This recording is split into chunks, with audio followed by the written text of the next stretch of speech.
As the president of the Indian Chest Society, I thought it was important and critical to clarify some of the distorted facts that are being video presented by some ICS members over the last few days.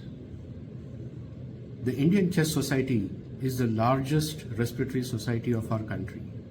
For the last 45 years, it has worked immensely in promoting the specialty of respiratory medicine, not only amongst the undergraduate students, but also amongst the postgraduate students and the 4,000 plus members that we have in our society. 2 years ago, unfortunately, a turmoil happened within the Indian Chest Society. Some of the distinguished, eminent, senior members of the society decided to hijack the Indian Chess Society by conducting unfair and undemocratic elections. Some of the key members were disqualified for frivolous reasons, and some members were handpicked or chosen or selected to be the members of the governing body to serve the society, perhaps for some personal agenda. As responsible and democratically elected governing body members of the ICS, we did not want this to happen. And the only choice that we had was to conduct another election that was fair and democratic. We had no other choice but to do that. As a result, the Indian Chess Society split into two years ago. The second or the other governing body over the last 2 years have been continuing to do their undemocratic, unfair means under the mentorship of some very eminent and distinguished ICS members. They have conducted elections twice, and not once has a single vote been cast, because all the governing body members were handpicked and so-called selected rather than elected.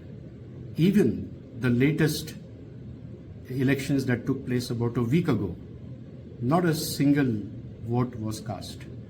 All the members were selected to be members of the governing body. This is completely undemocratic and unfair. We oppose this tooth and nail for the last 2 years.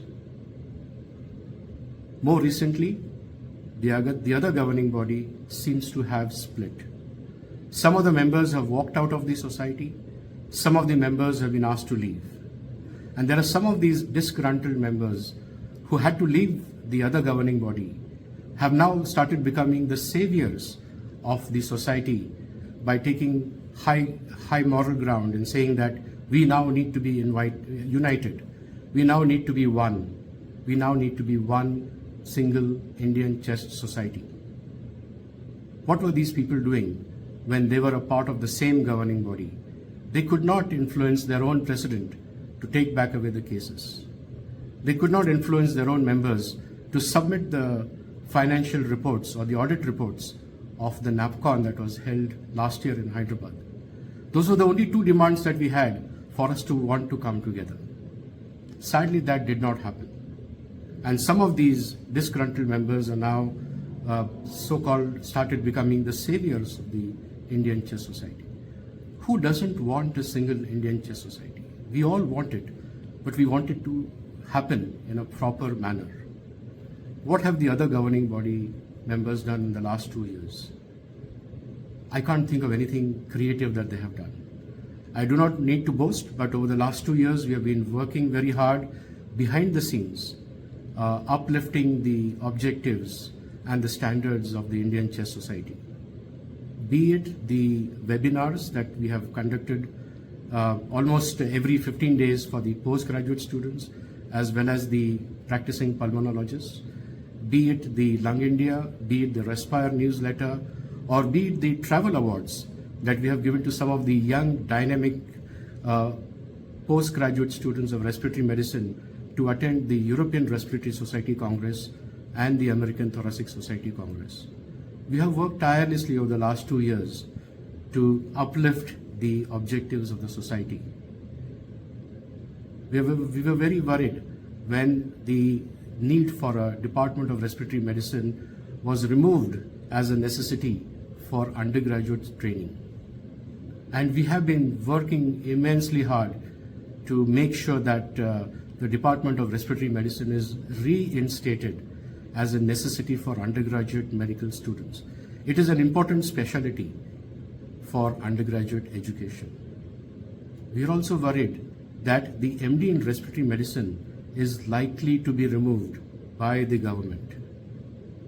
And we are working very hard to make sure that that does not happen.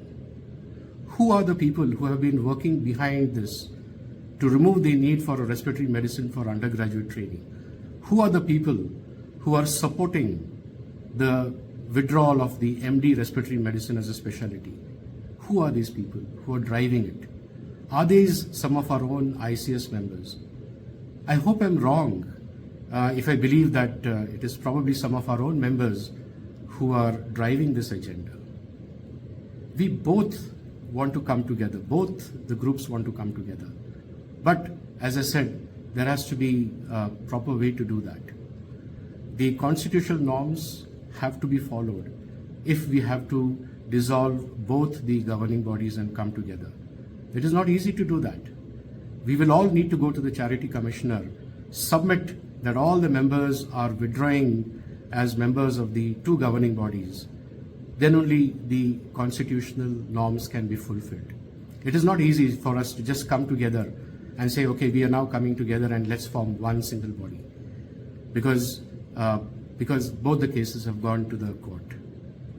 So, dear friends, I think we all want to have one single unified Indian Chest Society.